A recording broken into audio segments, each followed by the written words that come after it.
खोपा का जैसा विकास होना चाहिए वैसा विकास नहीं हो रहा है।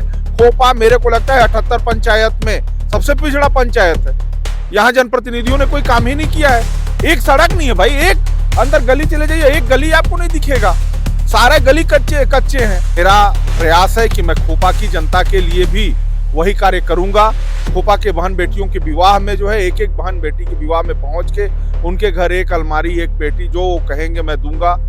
50 सालों से यहाँ के लोग हैंडपंप नहीं था, न तो यहाँ कोई पीने का पानी का व्यवस्था था। मेरे द्वारा वहाँ पे पानी का व्यवस्था का प्रबंध किया गया। आपने वहाँ पर चुनाव लड़ा, खोपा में आए हैं। खोपा में यहाँ पे किन मुद्दाओं को लेकर जनता के बीच जा रहे हैं और जनता का कैसा समर्थन है? हम मौजूद हैं इस वक्त खोपा में, और खोपा में हमारे साथ अभय भैया जी हैं, जो कि लगातार पिछले बार भी भारी मतों से विजयी हुए थे। बीडीसी चुनाव की बात करूंगा, त्रिस्तरीय पंचायत चुनाव है और पंचायत चुनाव 17 फरवरी को मतदान दिवस है। हम उसी कड़ी में आज हम जानेंगे कि आखिरकार उन्होंने पहले भी अपने क्षेत्र से दूसरे क्षेत्र में पहले उन्होंने काफ़ी विकास किए हैं और इस बार इनको यहाँ पे करकोली और खोपा का मौका मिला है। हम इनसे जानना चाहेंगे। भैया सबसे पहले स्वागत हमारे चैनल। नमस्कार भैया, आपका बहुत बहुत धन्यवाद। आपने मुझे मौका दिया अपनी बातों को मीडिया के माध्यम से जनता तक रखने के लिए। भैया हम पुराने विकास की बात करूंगा। पुराने जब समय में आपने रहा है जनप्रतिनिधि तौर, तो उसमें क्या क्या विकास किए भैया? आपको खोपा की जनता आखिर क्यों चुनेगा? देखिए, मैं बताना चाहूँगा आपको कि 2020 में जब इलेक्शन हुआ, उस समय अघिना, केवटाली, कसकेला और सतनगर की जनता ने मुझे भारी बहुमत के साथ जनपद में जिता के भेजा और मेरे द्वारा लगातार जो है 5 साल जनता के एक एक मुद्दे को लेके, चाहे यहाँ जनपद में हो, चाहे वो कलेक्टर के पास हो, चाहे वो अन्य मंत्रालयों में हो, मेरे द्वारा लगातार लड़ाई लड़ा गया। जिसमें मैं आपको कुछ काम गिना देता हूँ। जैसे कसकेला में आपको मैं बताना चाहूँगा कि ऐसे कई मोहल्ले थे जो आज 50 सालों से जहाँ पानी का साधन नहीं था।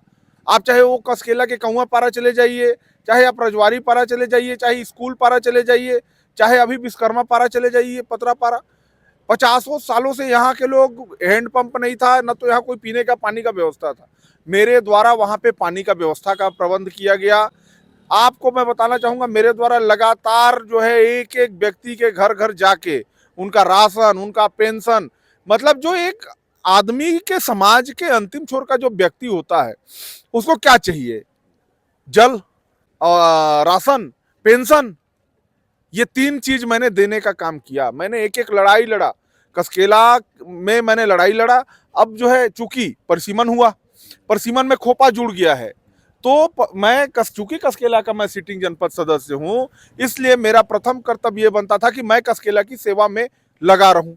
आपने वहां पर चुनाव लड़ा, खोपा में आए हैं। खोपा में यहाँ पे किन मुद्दाओं को लेकर जनता के बीच जा रहे हैं और जनता का कैसा समर्थन मिल रहा है? जनता का समर्थन जबरदस्त है।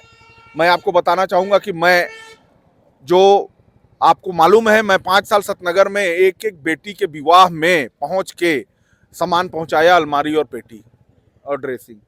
मेरा प्रयास है कि मैं खोपा की जनता के लिए भी वही कार्य करूँगा। खोपा के बहन बेटियों के विवाह में जो है, एक एक बहन बेटी के विवाह में पहुँच के उनके घर एक अलमारी, एक पेटी जो कहेंगे मैं दूंगा। उसके अलावा खोपा धाम के सर्वांगीण विकास के लिए हम लोगों ने बहुत सारा कदम उठाया है, आगे भी बहुत सारे कदम उठाएंगे। इसके साथ ही खोपा में घूम रहा हूँ, खोपा की स्थिति बहुत ज़्यादा खराब है। यहाँ पे सड़कों का आप दुर्दशा, जब अंदर जाएंगे सड़कों का स्थिति देखेंगे। खोपा में मेरे को तो लगता है कोई विकास कार्य हुआ ही नहीं है। यहाँ के लोग पता नहीं कैसे जनप्रतिनिधि, जबकि खोपा इतना बड़ा गांव है, यहाँ पे तो विकास का कोई कार्य नहीं दिख रहा है मेरे को।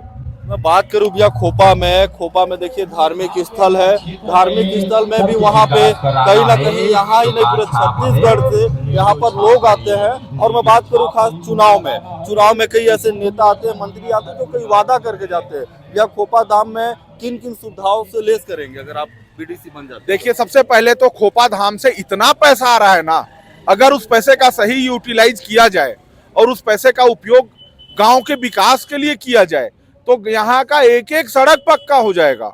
खोपा धाम में आने वाले श्रद्धालुओं के लिए जैसे शेड नहीं है, मेरे द्वारा प्रयास किया जाएगा। जो पंचायत भवन के बगल में जो कैंपस है उसमें चारों तरफ शेड बनवा दिया जाए, पीने के पानी का व्यवस्था करा दिया जाए। तो हमारे जो गांव का नाम होगा ना उससे, अगर ये व्यवस्था हम किसी को देंगे और उससे हमको आर्थिक रूप से लाभ होगा, हमारी दुकानें चलेंगी। खोपा का जैसा विकास होना चाहिए वैसा विकास नहीं हो रहा है। खोपा मेरे को लगता है 78 पंचायत में सबसे पिछड़ा पंचायत है। यहाँ जनप्रतिनिधियों ने कोई काम ही नहीं किया है। एक सड़क नहीं है भाई, एक अंदर गली चले जाइए, एक गली आपको नहीं दिखेगा, सारे गली कच्चे कच्चे हैं।